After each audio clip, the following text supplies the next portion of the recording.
Grant Medical Center will be having a little ceremony congratulating the 83rd graduating class of Grant EMS education. Woo. Gentlemen. All right.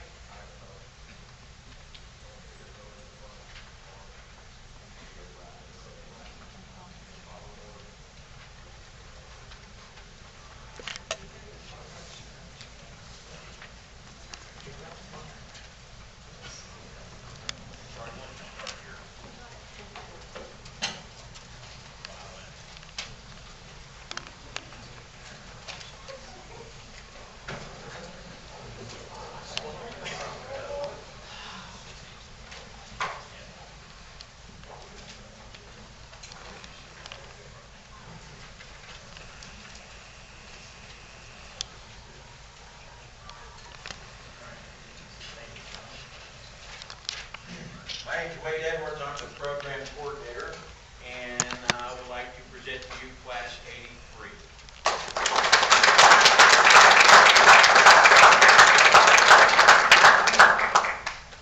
Gentlemen, congratulations on the job well done. I don't know whether you want to kill me first or kill Bobby first, but nevertheless, you made it here, and I'm proud of each and every one of you. You've done a great job. Been impressed upon by lots of good instructors. I would like to thank all of them that are here. Special thanks to Barb Shear, the administrative assistant. Barb, thank you for all you've done.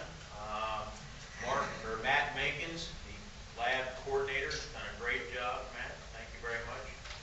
Mark Huckabee over here in the corner, who is the EMS coordinator for the emergency room, has done a great job helping us in the ER. I'd like to thank the Ohio Firefighters, or Fire Chiefs Association, represented in the back, and the president of the hospital, Vincent Yates. Bob Schneider has been the lead instructor. At this time, I will let him come up here and say a couple words, Bob.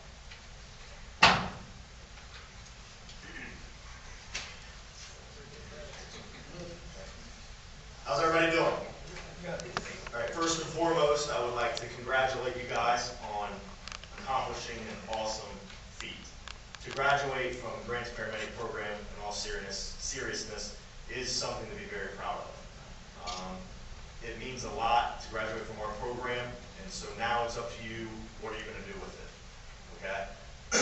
And I thank you guys for the past 11 months to 12 months for putting up with what they've had to go through, because just as much what they've had to do, the family, significant others, have also had to make the sacrifices that needed to be made, and without your support, they would not have been able to do this.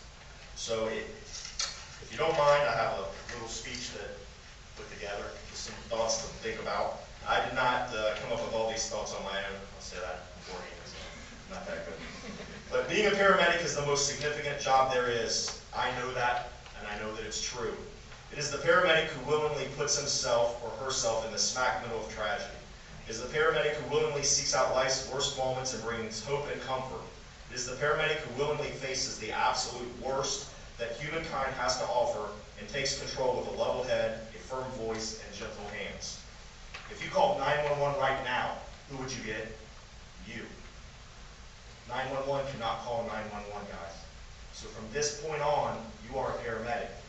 So when there's 911 called, you need to be the ones to help the people. You have no one else to call. It is up to you. Are you going to be ready? Are you going to handle it? We've had a lot of fun throughout the class. You're going to have fun the rest of your life in this profession. You can have any more fun unless your clothes are off, probably, to be honest with you. But it is serious also. We do a job that day in and day out people's lives depend on what we do. Also, who you are away from the job is just as important. A lot of times we'll intertwine in this area of the country, especially in Central Ohio, fire, fighter, and paramedic are intertwined. And most of you are going to go on and work or have the aspiration to work for a fire department, but you will also be using your paramedic skills in that profession, doing both. But what you do outside of work can affect your job, can affect your license. We need to be held to a higher accountability because of what you chose to do. And a lot of people aren't willing to put that on themselves to be able to do that. experience has showed me that there are basically three types of paramedics. There's the natural, somebody who just picks things up, they're able to be right into the situation, even with new experience, and be able to perform the job. And we have a lot of those in this class here. There are people that have to put a lot of work and effort in. They study constantly. They do more CEs or continuing education than is needed. They're constantly reading, going to seminars and classes because they realize the importance of the job. I have a lot of those guys in here too. And then there are those that somehow, unfortunately, slip through the crack. They do just the minimum amount. We like to call them cookbook medics. They'll get on an apartment, they'll learn a protocol, they won't think. They'll just go through the motions. But eventually one day that will catch up to them. I don't believe that I have any one of those sitting here. So make sure that you prove me right on that one, guys, okay? I remember when I graduated from Grant, I was real eager to go out, thought I was going to make a difference in the world. I was going to save the world. And back then I believed that I could, and I actually think that I made a difference in at least one family's life. Actually, probably many people's lives in the runs that I've been on. But the same thing's going to happen with you guys. Now it's your turn to go out, to use those skills and to make a difference in the world. Who are you going to be?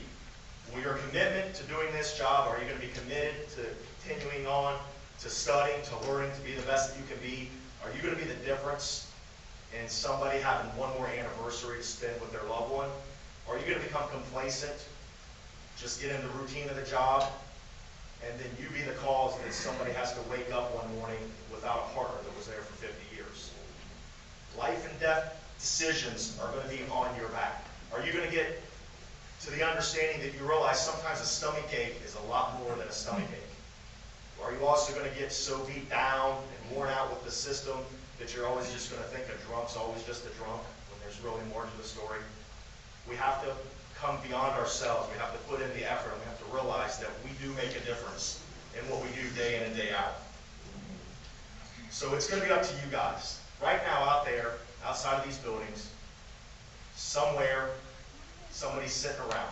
They're sitting by the pool, they're at a restaurant, they're on a date with their boyfriend or girlfriend, they're getting ready to get married.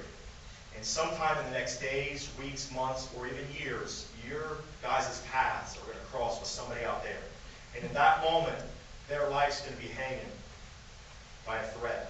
Or their child's going to be laying in the street with a bicycle in a mangled mess, looking to you to help. Someday, down the road, your lives and paths will cross. Are you guys going to be ready for that? I totally believe that you will be. This is a serious profession, but beyond that, it is also fun. And the one thing that I've loved about you guys, and I've loved teaching this class, is not only do we talk about EMS along the way, we might even learn a few things about paramedics. But what we've really done is we've formed relationships, I like to think. I like to think that when I see you from a year from now, 2 years from now, we're going to remember the good times that we had. Because when you leave Grant, I want you to not just say, hey, I got a great paramedic education, but I made friendships, I made lifelong memories. And that's what's important to me, that you walk away saying, Grant is where I met some of the best people that I ever met in my life, and I made true friendships. And along the way, I learned a thing or two about being a paramedic. Maybe a few other things that we can't talk about here, right? So with that, I once again thank you guys for working with me, this being my first class as a lead, allowing me the learning curve that I needed to have, and just appreciate each and every one of you. I know you're going to do great moving forward, and if you need anything, you've got my number, give me a call. So with this, we'd like to bring up President Vincent Yates. Bob, great job, Wade. Thank you very much. Can everybody hear me, or do I need to go to the mic? I have a pretty deep, loud voice, so congratulations to all of you. I'm not going to bore you for very long here, but I am going to bore you for a moment. I hope I don't bore you. You know, one of the things that I have the opportunity to do, and thank you all for coming. This is a special night for these guys. I have the opportunity about once a month to sit in front of what I'll call Grant. We bring new people into Grant on a regular basis. And you can always tell when they're sitting there at 7 a.m. or 6:30 in the morning, and they're like this on the table. It's like, really? You should be excited about your first job. It's really important. And I don't see anybody sitting here back behind me like this. Actually, Nathan, who doesn't know me, sitting in the middle of the back row, is going to go work for MedFlight. And I don't know whose family he's with or anything out there right now. I happen to be on the board of MedFlight as well. The work that they're going to do in the surrounding communities is critical to us. Our mission at Grant and Ohio Health is to improve the health of those we serve. 8 very simple little words: to improve the health of those we serve. Our mission is not to make money. Our mission is not to do anything else. Our mission is to improve what we're doing. That's what your mission is. Every patient, every time. When you see a patient and you get tired because you think they're drunk, Bob, you said that very well. Fact of the matter is that's somebody's family member. And the fact of the matter is, I know you guys are prepared. The teachers have done a wonderful job and have prepared you for this. I'm going to tell you a little bit of a story about me. I grew up in a suburb of Athens, Ohio. Now, for those that know Athens, Ohio, you all know that there is no such thing as a suburb of Athens, Ohio. I grew up in the Plains, Ohio. And I would have never been in healthcare. I graduated in 1981, much like you're graduating here 31 years later. I graduated in 1981 in accounting from Ohio University. Never an intention to be in healthcare, because you never know what's going to change in your life. Accounting, I wanted to learn widgets and gadgets, so I went to work for Litton Industries. Fortune 50 company, nuclear submarines all the way down to microwave ovens. Pretty sexy stuff. I was pretty excited about it. I hope you guys are that excited tonight. In 1986, my father, who had been a 20-year Navy vet and 20-year Ohio University veteran, had the great fortune of retiring from Ohio University at the age of 61. Pretty stoked. I was over in Boston. Lived on a farm outside of Athens. Life's pretty good. 2 weeks later, I get a phone call, a frantic phone call, which thankfully was the second phone call that my mom made. She had just called 911 in the EMS trucks, and they were on the way out to my farm because my father was having an aneurysm. They never made it there in time. This was Seams at that time. Many of the older folks would understand and know Southeastern Ohio Medical Services. It's a great company. They didn't have the opportunity and the wherewithal and the technology and the skills that you 13 have here today to make a difference in his life. They didn't do anything wrong. It's just evolved. And that's the difference that you'll make in families' lives. As a result of that, I moved into healthcare. I came back. I've been in Ohio Health ever since then. This is the 83rd class that's going to make a difference out there in the fire, in the EMS community, with fire, with townships, with MedFlight, and with others. And for me, as I sit there and I think about the good work that comes in here, I know once somebody's hitting the bay down here, July 3rd, hopefully none of your families, so I don't want to assume this. On July 3rd, we had a 90-minute window downstairs in our emergency room where we had 24 ambulances come into our emergency room in a 90-minute window. What was I satisfied about? Our emergency room is going to do great things, and so is the rest of the hospital. I know that. I know they were overwhelmed.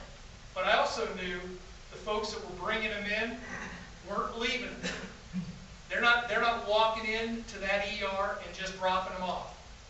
They're making a difference on their way here. They're making a difference from the moment they get here. And I'm going to tell you one last story here. Had an opportunity, many of you are in different positions, but I work in admin, so I got the suit on, and you're like, okay, Vince, enough of that. Father comes in to me, and he's sort of scruffy looking. I get great conversation about the people that work here, the EMS folks, on a regular basis. So this father comes in, and he tells me, and I'm like, can I help you, sir? And he's like, yeah, I'd like to talk to the person in charge. Well, at that point, I want to talk to the person in charge. What's your first thought go to? Uh-oh, I'm in trouble. Well, my thought went there too. And then this father begins to tell me about an outlying community some EMS truck had worked on. His 17-year-old son had been saved. and brought here was a trauma patient, was really, really bad, was going to go through a long period of rehab, but he was alive, and his father knew that. So his father broke down right there in the administrative suite.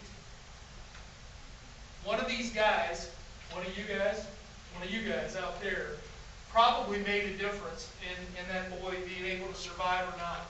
And that's the difference that your sons are going to make. I hope you take this as seriously as we all do.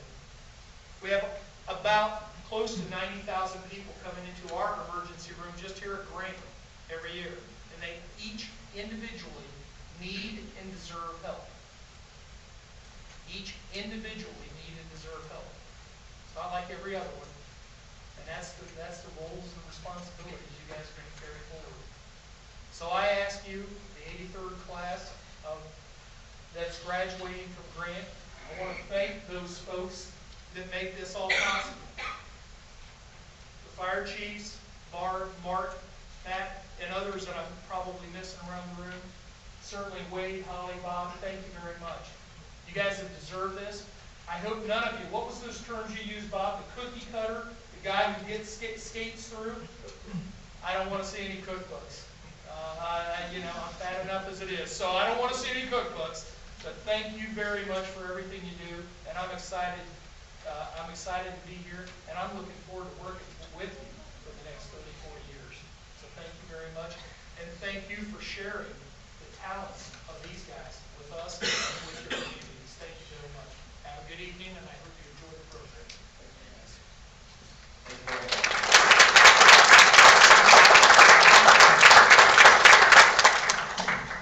Wayne Perry is the director of critical care. He's not able to be here tonight, nor was Holly Heron. I think she made reservations on a beach somewhere.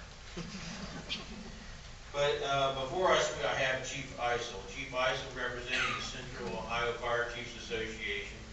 This program is a part of the Central Ohio Fire Chiefs Association. They helped get the program started back in the early 80s and have been a supporting factor in our program for many years. That we lean on them for advice and we lean on them for support, and they've done an outstanding job. Chief Eisel.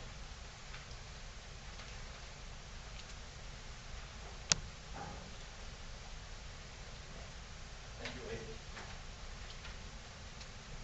A couple of tough acts to follow over here. I mean, they took everything. But what you've been through, and at some point you'll realize has been the experience of a lifetime. I'm proud to say that I graduated from Grant with more hair and less weight many years ago. But it's been a long journey, and you should be very proud of your accomplishments. You can all smile because it's over. I mean, you guys are just like, wow. But I want to hit on a couple of things that have already been said, but I think they're vitally important because I know when I went through paramedic school that I couldn't have made it without supportive loved ones and the support of all those people that you work with and interact, your classmates, the people back at work, wherever you may be from. But how many of you have went back and said, "Hey, I just can't get this. I just don't understand this." But they helped you through that, and that's my point. And so you have to pay that forward. You have an obligation to share your knowledge and talent. You've been blessed with, in my opinion, the best knowledge, skills, and ability of any paramedic program that exists. The Central Ohio Fire Chiefs has been a strong, proud sponsor and supporter and hand in hand every step of the way of the paramedic program. We spent a considerable amount of time last year going through the accreditation process and helping that process through as well. So great things are happening. You couldn't be at a better facility, in my opinion. In my opinion, Grant is a world-class facility in every aspect. But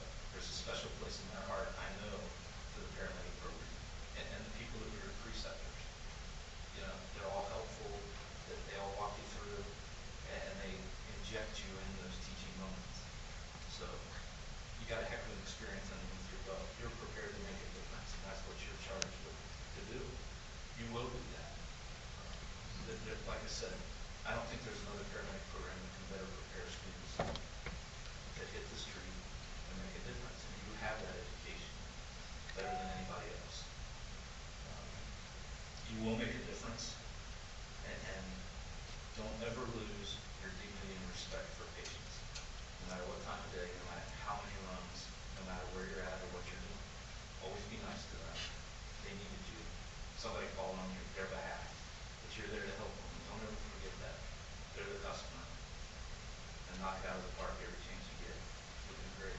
Congratulations. We're proud of all of you.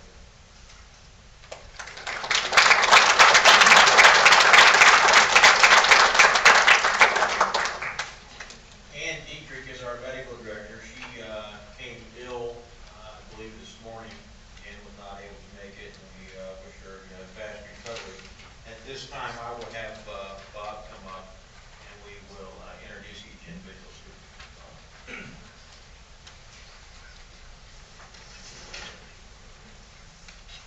We put this in alphabetical order just because these guys get real temperamental. They will always want to be number one first, and so that's the best way to do it. You guys already know that. You will. All right, so first will be Charles